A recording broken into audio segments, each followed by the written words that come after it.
Keith Olbermann, we're talking about you. Ooh. I'm talking about you.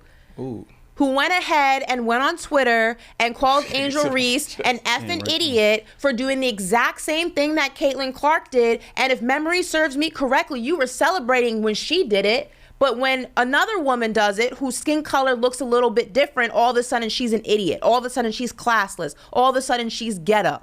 No, you have the problem. We don't have the problem. You have the problem. So I'm talking about you. First and foremost, I think it's extremely unfortunate that this is the conversation that we're having instead of focusing on two women who are going to be phenomenal assets to the WNBA whenever they make the decision that they want to go ahead and enter the drafts. I think that it's an unfortunate reality of the world that we live in. So this is what I'm going to say about this. It is a constant reminder that we still have a very long way to go, because instead of focusing and uplifting and celebrating these two women and these two teams for incredible seasons, we're having a conversation because people, and by people, I'm going to be very specific, people who claim that sports are colorist, people who claim that sports are unifying but will take the first opportunity, as evident as yesterday, to bash a young brown or black woman for doing the exact same thing that they have uplifted her white peer for doing.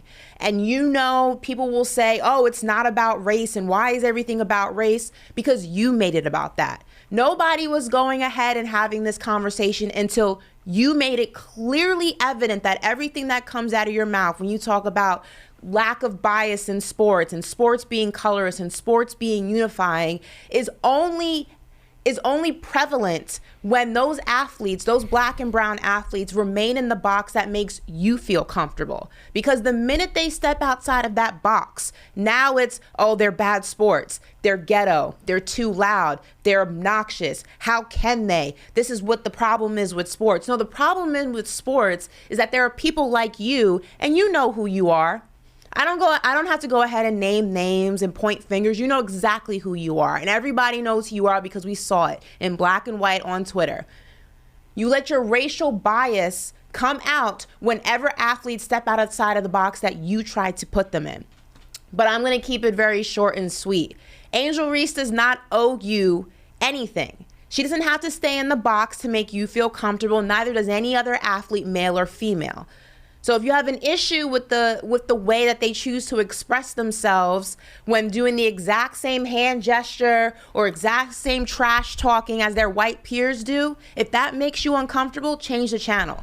Because we are no longer shrinking ourselves as a community of people to make you feel comfortable. So your options are to deal with it or keep it moving. We're not doing that anymore. And it's a shame that you are pitting these two women against each other because your racial bias continues to show. We didn't do it. You did. And you know exactly who you are. So Dawn Staley of the South Carolina Gamecocks, she came out after their loss. They could have made history this weekend as well if they had won 3 in a row. She said the same thing. She said, in the media, you know, when you guys talk about our team, you're calling us thugs, you're saying we're this, we're trash, and that's not. And she actually went out and called people by names. It felt, I think she did that, or she was close to doing it. I'll call it by name. Keith Olbermann, we're talking about you. Ooh. I'm talking about you. Ooh. Who went ahead and went on Twitter and called Angel Reese an effing idiot for doing the exact same thing that Caitlin Clark did. And if memory serves me correctly, you were celebrating when she did it. But when another woman does it, whose skin color looks a little bit different, all of a sudden she's an idiot. All of a sudden she's classless. All of a sudden she's ghetto. No, you have the problem. We don't have the problem. You have the problem. So I'm talking about you and everybody else like you who went ahead and had the same sentiments that day, but didn't keep that same energy for Caitlin Clark. And it's a shame that these two women are being pit against each other because it is not about them. Because they both went ahead and had incredible seasons, incredible games, and like I said, will be incredible assets to the WNBA. They are what the game needs, and they're going to help push the game forward. But how dare you pit these two women against each other? You, sir, are part of the problem. You're hot. Yeah, I'm pissed. Hey, listen. Hey, so. Ashley, listen. She came in. She want all the smoke right now. I was like, well, I think this is a good thing. She said, hold up. I disagree. Pump your brakes. You wanted to wait. You was going to take my head off. No, because if I said the wrong thing, you was really going to go at me. No, because you know what? This is something that every single person of color, whether you are black, brown, somewhere in the middle, has dealt with and will continue to deal with for their entire life. And every time you bring it up, people want to say, oh, it's not about race. Why do you always have to make it about race? Because you are constantly reminding us it is about race. Nobody was pitting these two women against each other until the same people who are constantly claiming that sports are unifying and colorist and sports is the only place where everyone is equal started pitting these two women against each other. You are constantly contradicting yourself every opportunity you get. But here's the thing, though. Like, this conversation, I mean, the other layer to this conversation, we're talking about, a black woman or just women. If you throw Caitlyn in there, a woman's experience, a black woman's experience is totally different than a black man's experience, right?